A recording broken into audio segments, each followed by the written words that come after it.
अस्सलाम वालेकुम स्टूडेंट्स, आप लोग खैरियत से होंगे मैं उम्मीद करता हूँ। Today we are going to discuss dark they were and golden eyed lesson number 3। तो dark they were and golden eyed had been written by Ray Bradbury. Ray Bradbury is was a science fiction writer. He was American। तो हमारे पास ये जो lesson है dark they were and golden eyed, that is also a science fiction. Science fiction क्या होती है याद रखिएगा, फिक्शन होती है that is imaginary stories, imaginary story fiction बोलते हैं, और जो नॉन फिक्शन होती है वो रियल होती है। जो साइंस फिक्शन होती है उसके अंदर साइंस की जो है वो न्यू आप कैसे इन्वेंशन जो है वो न्यू क्रिएटिविटी उसके अंदर जो है वो डिस्कस की जाती है, और नॉर्मली उसके जो कैरेक्टर्स होते हैं वो भी एलियंस होते हैं, सुपर ह्यूमन होते हैं, और ह्यूमन भी होते हैं उसके अंदर। रॉकेट साइंस उसके अंदर डिस्कस की जाती है, साइंस की डिफरेंट जो इन्वेंशन जो हैं वो इन फ्यूचर में जो होने वाली होती हैं वो डिस्कस की जाती हैं। अगर डार्क देवर एंड गोल्डन आइड को देखा जाए तो इसकी शॉर्ट सी स्टोरी ये है कि एक फैमिली विद पीपल ऑफ 1000 वो लोग यहाँ से निकलते हैं ज़मीन से और मार्स पे चले जाते हैं, और अपने आप को बचाने के लिए कि ज़मीन पे एक दिन जंग होगी, एटमी जंग होगी, जिससे वो अपने आप को बचाने के लिए यहाँ से निकल जाते हैं। और वहाँ जब मार्स पे पहुँचते हैं तो उनके लिए बहुत बड़ा इशू होता है, क्योंकि हर प्लेनेट का अपना एनवायरनमेंट है, हर प्लेनेट के अपने जो है वो प्रॉब्लम्स हैं। तो वहाँ पे पहुँच के उनको बड़े प्रॉब्लम फेस करने पड़ते हैं, और स्टिल वो वहीं रहते हैं, और उसके बाद जो है वो स्टोरी जो है वो इस तरह कंप्लीट हो जाती है, और इस स्टोरी को अधूरा छोड़ दिया जाता है। रे ब्रैडबरी ने पूरी स्टोरी नहीं बताई, रादर उसको दरमियान से स्किप कर दिया और रीडर के ऊपर छोड़ दिया कि वो ख़ुद उसका जो है वो रिज़ल्ट निकालें। तो इसकी थीम में भी हम जाएंगे, और थीम का मॉरल लेसन और सारी स्टोरी को जो है हम वो वन बाय वन डिस्कस करते जाएंगे। तो डार्क देवर एंड गोल्डन आइड, वो काले थे और उनकी आंखें सुनहरी थी। तो हम ट्रांसलेशन शुरू करते हैं। The rocket metal cooled in the Medo winds. Rocket metal, ये मेटल लफ्ज़ क्या है, ये मेटल का मतलब होता है धात। हमारे पास यहाँ मेटल दो वर्ड्स हैं, एक मेटल हमारे पास है धात और एक मेटल हमारे पास है जुर्रत। ये भी नाउन है और ये भी नाउन है। एक का मतलब होता है धात, एक का मतलब क्या होता है जुर्रत, हिम्मत, courage. The rocket metal cooled in the meadow wind. Rocket की धात चरागाह की हवा में ठंडी पड़ गई। कूल्ड का मतलब होता है चिल्ड, ठंडी पड़ जाना। रॉकेट की धात चरागाह की हवा में ठंडी पड़ गई। Its lid gave a bulging pop. Lid का मतलब होता है कवरिंग, ठीक है, जिसको आप दरवाज़ा कह सकते हैं, जिसको आप टॉप कह सकते हैं। Give a bulging pop. What is bulging? Is a explosive sound, is a busting sound. Pop का मतलब क्या होता है? बैंग, एक धमाकेदार आवाज़ आई, बस्ट की आवाज़ आई इसके ढक्कन से, इसके ऊपर वाले हिस्से से, इसके दरवाजे से एक धमाकेदार आवाज़ आई। From its clock interior stepped a man, a woman and 3 children. इसके अंदरूनी खाना से, क्लॉक इंटीरियर का मतलब होता है, आपने रॉकेट देखे होंगे ज़ाहिर बात है नेट के ऊपर, तो उनके अंदर सारे वो मीटर लगे हुए होते हैं, वो गोल गोल मीटर घड़ियों की तरह लगे होते हैं, तो वो सारे का सारा इस तरह का होता है। तो फ्रॉम इस क्लॉक इंटीरियर से मुराद है उसके अंदरूनी खाने से या घड़ियों वाले कमरे से। Step a man, a woman and 3 children. एक आदमी, एक औरत और 3 बच्चों ने बाहर कदम रखा। The other passengers world away. दूसरे मुसाफिर गायब हो गए, तेज़ी से हवा में चले गए। विल का मतलब क्या होता है? सर्कल, डिसअपीयर्ड या मूव्ड के मीनिंग में आता है, गायब हो जाना, जल्दी से हवा में चले जाना। अक्रॉस द मार्शियन मैरो, मरीखी चरागाह के पार। अब यहाँ देखें, मार्शियन होता है ऑफ मार्स, मार्स के रिलेटेड, ठीक है, उसको मार्शियन बोलेंगे हम। Living the man alone among his family. आदमी को अपने ख़ानदान में तन्हा छोड़ते हुए वो वहाँ से गायब हो गए, तेज़ी से हवा में चले गए। एक लफ्ज़ अमंग होता है, एक होता है बिटवीन। अमंग और बिटवीन में फ़र्क क्या है कि अमंग होता है ज़्यादा में आप कह सकते हैं, और बिटवीन क्या होता है? दो में होता है फ़र्क। तो दो में जब हम पुट करते हैं तो इसका मतलब क्या है? वो बिटवीन के मीनिंग में आता है, और अमंग ज़्यादा, वो लोग ज़्यादा थे इसलिए उसने अमंग लगाया है। The man felt his hair flutter and the tissues of his body draw tight as if he were standing at the center of vacuum. Man felt his hair flutter. Flutter का मतलब होता है flap, flicker भी होता है, flap भी होता है, लहराना, फड़फड़ाना।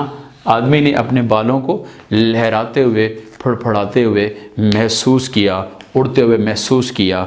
And the tissues of his body, tissue कहते हैं, मसल्स भी कह सकते हैं, नर्व्स भी कह सकते हैं, और रगो रेशे भी कह सकते हैं। ड्रॉ टाइट, ड्रॉ टेंस, उसके जिस्म के रगो रेशे तन गए। As if he were standing at the centre of vacuum, vacuum कहते हैं स्पेस, जैसे वो खला के वस्त में खड़ा हो। एज इफ़ के बाद अगर वर आ रहा है, एज इफ़ के बाद अगर वर आ रहा है तो याद रखें, एज इफ़ के बाद अगर वर आ रहा है तो ये किसी इमेजिनरी सिचुएशन को डिस्कस कर रहा है, रियल सिचुएशन को डिस्कस नहीं कर रहा,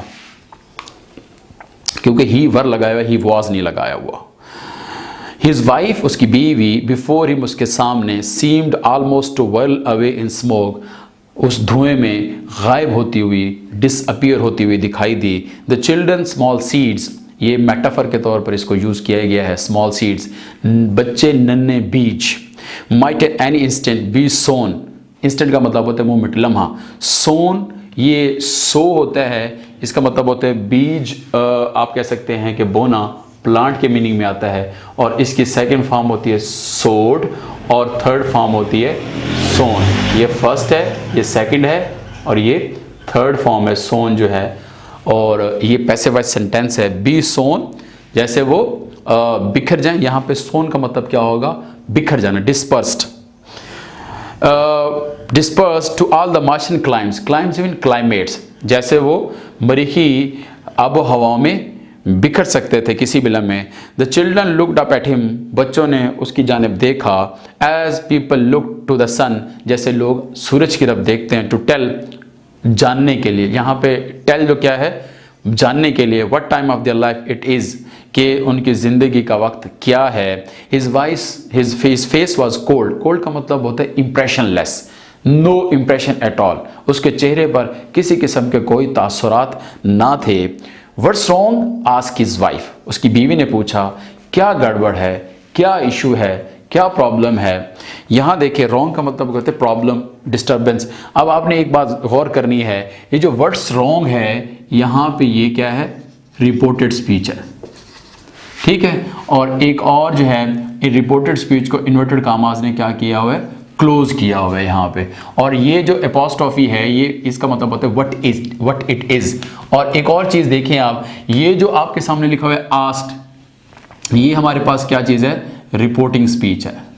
तो रिपोर्टिंग स्पीच को हमने स्मॉल लेटर के साथ स्टार्ट किया है, और रिपोर्टेड स्पीच को हमने कैपिटल लेटर से स्टार्ट किया हुआ है, और उसके अंदर इन्वर्टेड कामास में अंदर हमने क्वेश्चन मार्क को क्या किया हुआ है, वो इंडल्ज किया हुआ है। तो इस तरह रिपोर्टेड स्पीच को इन्वर्टेड कामास में क्लोज करते हैं, उसका टेंस भी डिफरेंट होता है, और देन तमाम तर मार्क जो होते हैं, वो फुल स्टॉप हो, क्वेश्चन मार्क हो, वो कॉमा हो, कुछ भी हो, वो इन्वर्टेड कामास के अंदर आता है। तो that is reported speech and that are reporting speech.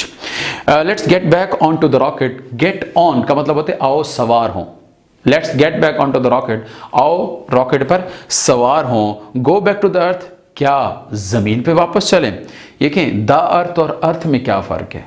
The earth जब हम लिखते हैं, द अर्थ का मतलब होता है, द अर्थ का मतलब होता है प्लैनेट, ठीक है। द अर्थ का मतलब क्या होता है, प्लैनेट, और अर्थ का मतलब होता है ज़मीन। इसमें फ़र्क है। जब हम प्लैनेट को डिस्कस कर रहे होंगे तो फिर हम लिखेंगे द अर्थ, और जब हम सिर्फ लैंड को डिस्कस कर रहे होंगे फिर में लिखेंगे हम अर्थ। तो इसमें डिफरेंस यही पाया जा रहा है। Go back to the earth यानी हम उस प्लैनेट पे जाएं, क्या हम उस ज़मीन पे जाएं। यस, हाँ, लिसन, सुनो, गौर से सुनो। हेयर और लिसन में फ़र्क क्या है।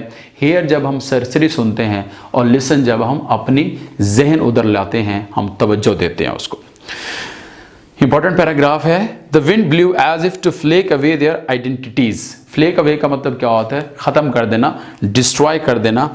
उनकी आप कह सकते हैं कि शनाख्तों को क्या कर दे, हवा ऐसे चली जैसे उनकी शनाख्तों को पारा पारा कर दे, ख़त्म कर दे। आइडेंटिटीज़ का मतलब होता है सेल्फ, आइडेंटिफिकेशंस सेल्फ के मीनिंग में आता है, जैसे के उनकी शनाख्तों को पारा पारा कर दे। एट एनी मोमेंट, किसी भी लम्हे, the Martian air might draw his soul, कि मरीखी हवा उसकी रूह कब्ज कर सकती थी from him, as a marrow comes from a white bone. What is marrow? इसको बोलते हैं एसेंस, जिस्ट, जिसको हम गूदा बोलते हैं, कि उसकी रूह जो है वो कब्ज कर सकती थी मरीखी हवा, जैसे सफ़ेद हड्डी से गूदा बाहर निकलता है।